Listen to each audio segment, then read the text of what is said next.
right, Virginia NICA.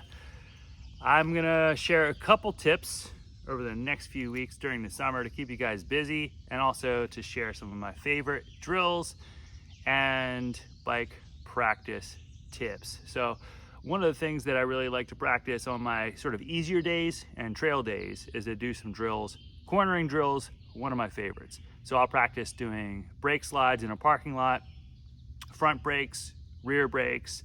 I'll set up some cones to practice really setting up. And one of the things that's really important about doing this that you can apply is really weighting the front tire when you're doing corners.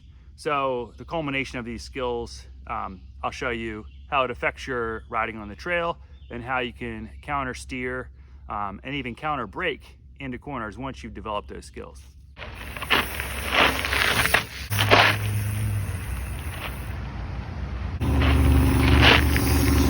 I just shared a couple little versions of the drill I do, pretty much focusing on loading the front end and really using my hips and shoulders to drive the corner.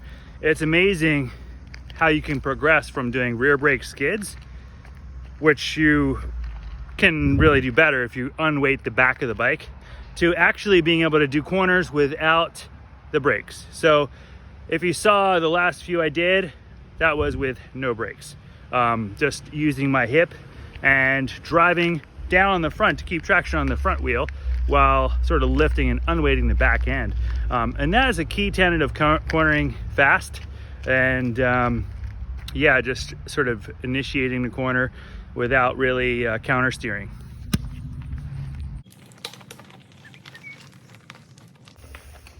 So it's noteworthy on a corner like this that has a narrow entrance, I can't really counter steer for this tight berm. So if I try to steer up here, there's just no traction. So you really can't change your center of gravity very quickly.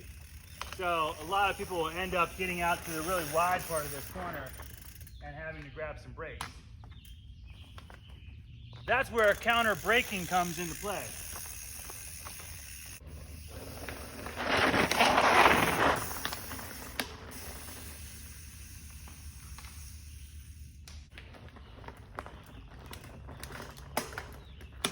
And so while it wasn't necessary to skid like the whole way through that corner exit, when I counter skidded, it got my center of gravity to change so I can make the corner a lot more aggressively. So that's my tip of the week for Virginia NICA. Hope you guys are staying safe and having fun out there on the trails.